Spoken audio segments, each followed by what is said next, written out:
everyone, how's it going? Welcome to 24K Lorcana, here giving you guys another video. Yes, so we're kind of just getting to the nitty gritty of things. I had been meaning to do a deck profile, especially I had a deck profile I was supposed to do like a week ago or so. It was on Purple Steel. It wasn't specific my deck profile, but it was someone that went undefeated. So I'm gonna try to give you guys to that as soon as possible. They went undefeated in Swiss, and then I have their list, and then it was in a double case tournament, but it was like a while back. But I'm gonna see what I can do and see if any adjustments were made to that list or whatnot. But I'll try to give you guys that soon. But you guys are here because you guys want maybe my input, or you guys are your first time here, welcome. Make sure you guys like, subscribe, all that good stuff. But I wanted to give you guys my take on what are the 5 best decks in the current meta right now.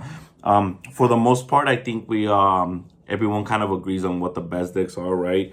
Everyone kind of has a different order of where they put these decks. I kind of just want to kind of give like little explanation of why I put these decks the way I did, but also just talk about the kind of the format and where it's at right now. I wanted to do this before the Stitch tournaments. You know, if you guys are going to those, good luck. You know, it's going to be very hard to get in, and then once you're in that tournament, good luck, because everyone's going to be trying so hard to get those Stitch dresses. It's going to be very competitive tournaments, but I'm still excited. I'm planning to go to like 5 of them, so hopefully out of those 5, you know, we can kind of like get a Stitch or 2.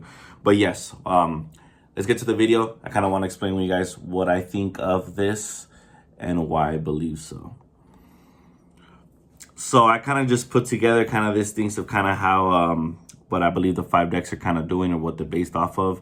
I currently do not have an Ursula, so if you know, for example, when we talk about the you know, the green, any green of the heart of the, it's obviously the Ursula, but I personally don't play green, so I don't have any Ursulas on me currently, but you guys get the gist of it. So we have purple red doing purple red things. As you guys can see, it still does its best things. The reason you kind of still play the deck is obviously the Madam package is still very strong, but obviously you have to be prepared. If it wasn't for be prepared, I feel like this deck would be honestly, it would fall down very heavily, because it's barely it's not barely able to compete. It's still a very, very strong deck, but I feel like Steel has definitely caught on to it for sure. Then we have a blue-red here. As you guys know, it's able to ramp with the Fishbone Quill, and then it's able to play those big characters like Maleficent. It's able to get to the Tamatoa, Lucky Diamond, put pressure, and just go from like 0 to 20 lore very fast. Still a very scary deck. And then we have blue steel that was a little bit undershadowed a lot, and it still is undershadowed a lot because blue red is a thing, because currently this beats this. But the thing is that some blue steel players are now starting to adapt by also playing these 2 cards in there. So Lucky Diamond, Tamatoa. So steel is able to still ramp. But the cool thing about blue steel is that it's something unique that a lot of decks cannot do. It's able to ramp, and then it's able to ramp through the hand and then get a whole new hand. But also, I think it's one of the best, strongest decks to play with the mirror, because you have access to Cogsworth, which we know has resist. It gives you, I mean, it has word, but it gives all your other characters resist. So in any steel mirror, dropping the Cogsworth will probably do it. So this is why it's still a very strong, viable deck, especially in a heavy steel format, right? You have the purple tempo, right? You have the bounce deck with the purple. You can also play a purple with the green, which is sudden chill. I've seen some deck lists like that, but obviously still able to just put the tempo, bounce tempo, still able to put a lot of pressure. It recently got 2nd place at the Pixelborn, which is really good as well. So it's definitely a contender, and I would say it can be in the top 5 for sure. Then we have the green discard. As you know, it's able to play stuff like Bucky. Bucky's still really good. Some decks don't even play the Bucky, and they're still able to just do stuff through Sudden Chill and Morph. Being able to shift into a Sad Boy Beast or into a Robin Hood is still very strong play. I still believe in the discard theory with Steel, because if you hold your cards in hand, they're gone. But if you try to play out early characters to try to, like, you know, like, I'm just gonna go low to the ground, right, and play my cards, they play Steel, so they would have 1 grab your sword, shot your whole board, right? A lot of decks, this is whether it's purple steel, purple green, or green steel, but mostly in green steel, are playing this Robin Hood right here. So you guys can see a Quest for 4 is a good statted character. There you go. So hopefully you guys can see from there, but they're able to play that to put more pressure onto the board. Another thing with Steel, they have access to this card right here, Rise of the Titans. So I did want to kind of mention this card because this is a card that Purple Red still doesn't have access to and Blue Red doesn't have access to. So Steel's in a very good spot with just a card pool and just toolbox, which I think is the reason why it's very strong at the moment. And decks like Blue Steel can take advantage of that. Decks like Green Steel can take advantage of that, but also decks like Amber Steel, which shows a lot of them actually don't play it, which is why is the deck that sometimes struggles the most with locations. But if some decide to play it, then it can be a really strong impact on that. We have Amber Steel Song, as you guys know. It's able to do Grab Your Sword. It still has Ariel. It still has all the singers. But also being able to, now they play again the Queen. A lot of them are playing the Queen again, and they're able to wheel early with the Whole New World, and then they have Bare Necessities and stuff like that. It's just a really good card. It's able to put a lot of decks on check. You have Sleepy Flutes, which they're going back to. I feel like this is the call. Lantern is a really strong build, and I think it takes the skill level, and it's a higher to play the Lantern version, especially in this format that we currently have. But with that being said, these are the current decks that I have. Now, what do I believe is 5? What do I believe is 4? What I believe is 3, 2, 1 exactly. I have 6 decks here. I did say I was going to give you guys the top 5. But I'm going to go ahead and go the opposite way. Okay, so I'm going to go ahead and go from 5, 4, 3, 2, 1. I do have 2 decks that are very tied that I believe are in 5th, tied for 5th. And then we'll kind of go up as we go. So I do believe, personally, that in number 5 slot, it's going to be the Purple Green and Green Steel. So I do believe that these guys are going to be in the number 5 slot currently. I just believe that Green Steel and Purple Steel are very good decks, whether you play the bounce or whether you play the discard with the green. You can either play the discard with the purple, which is I've kind of been working on a list with this, but with like on Pixelborn, but with also like instead of the bounce, some of the discard. It's really good.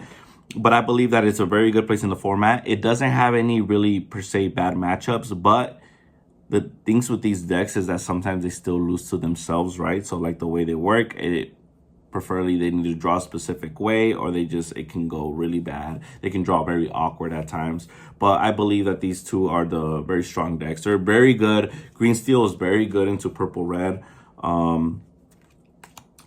So let me put Steel right here just so you guys can know what I'm talking about. So I think it's very good into Purple Red. And then the bounce deck is really good into, obviously, it's really good into like aggro, but also it's able to just the tempo, when it's able to go second on a cloud kicker and being able to bounce some of the shift targets as well is very strong.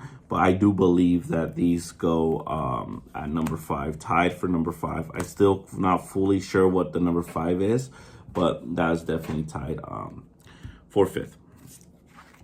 So I believe that. Number 4.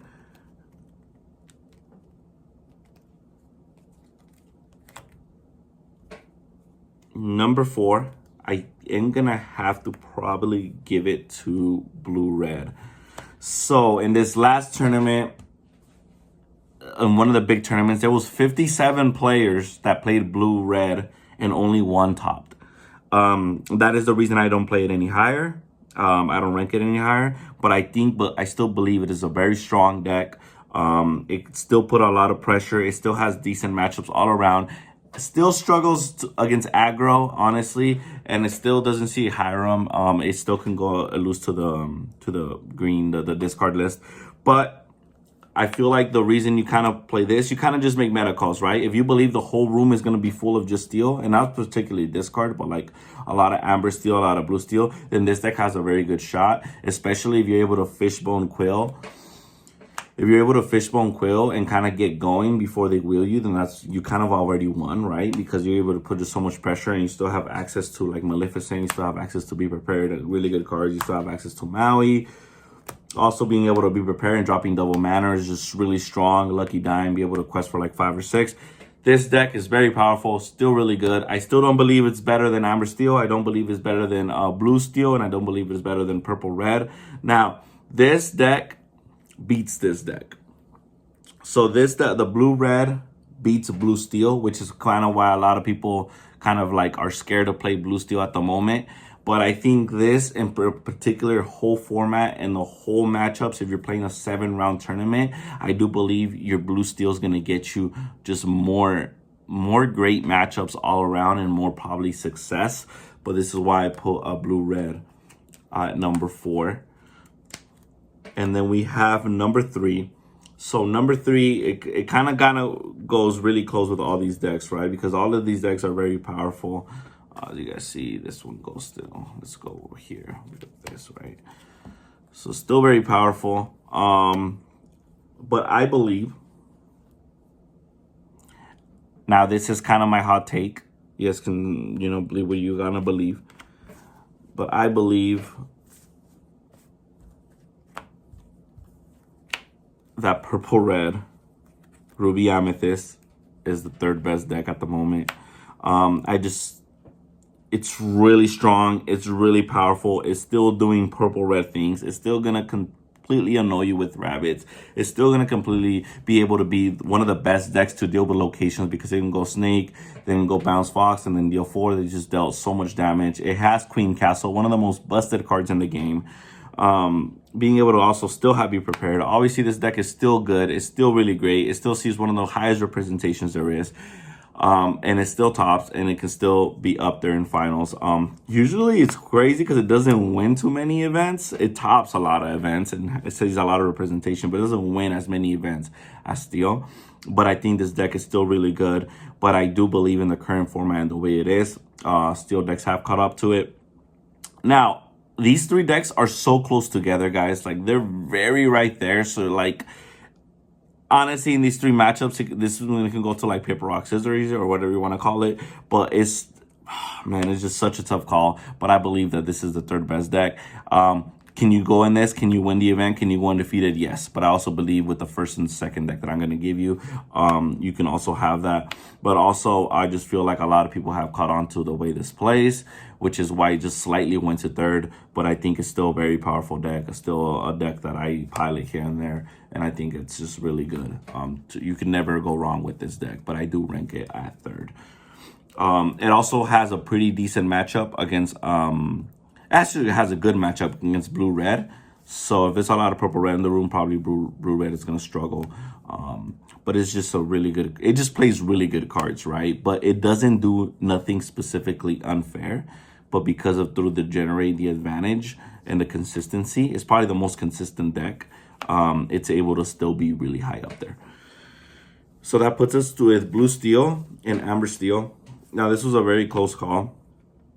And this is kind of what I'm going to say. If there is almost no blue-red into the tournament, I think blue steel is the best deck. I think blue steel is the best deck when it does not see blue-red in the tournament, if there is few. But with that being said, a lot of people are on the blue-red train, which is very hard for me to put this deck first because of that. So just because of that alone, I still believe this deck beats this deck, especially with ability to Cogsworth. But with that being said, I do have to give first and best deck to Amber Steel Song. I think Amber Steel Song is just very powerful. It recently has won so many tournaments, as you guys have seen, even the 66 card list. It won with that. It's really good. It doesn't really have any bad matchups per se. It does good in the mid-range. It does good. It holds its own against purple-red. Honestly, its worst probably matchup would be blue steel. If blue steel can get Cogsworth, or it can start going fishbone before they wheel. But even then, it's not very far off, guys. So Amber Steel, it's a very good song. It still has aerial accessibility to all those songs. It has fruits to be able to put pressure consistently. It has bare necessities to be able to look at the hand and rip something strong, whether it's an item, whether it's a song. It's just so good. And being able to have such strong shift targets. And this is not even part of it. They still have Robin Hood. They still have Sad Boy Beast. Still all these amazing, great cards, which is why I believe Amber Steel Song is the best deck. Now, Blue Steel, it's a very strong deck. I think it also has no bad matchups except blue-red. So this is bad matchup is this one. And then I believe this is one's bad matchup. It's blue, red. So honestly, this is why the format is just, I feel like people say it's a very healthy place, because no matter what deck you choose, whether you choose best deck, you still are going to have to earn your wins, right? Because none of them are just free and given. But I think Amber Steel Song, I think Blue Steel goes second, and then I believe after that it goes with Purple Red for third, and then we go with Blue Red for fourth. Right now, just playing Steel is a very good call, and then Red, playing either Steel or Red is just a really good call. You can't go wrong with either four of these decks, but then you also have the power of Green Steel, and then you have the power of Purple Green, which I believe are very good decks that can combat these other four decks pretty decently and keep up there. But yeah, I don't know. That's just my thoughts of the format. I don't know what you guys think. I hope you guys enjoyed this video. Kind of just wanted to give you guys a brief kind of just ranking of what I believe and why I believe that. If you guys think otherwise, you know, make sure to leave your comments and want to know your list. What are you guys' top 5 lists? Comment below. 5, 4, 3, 2, 1. What are you guys' best decks?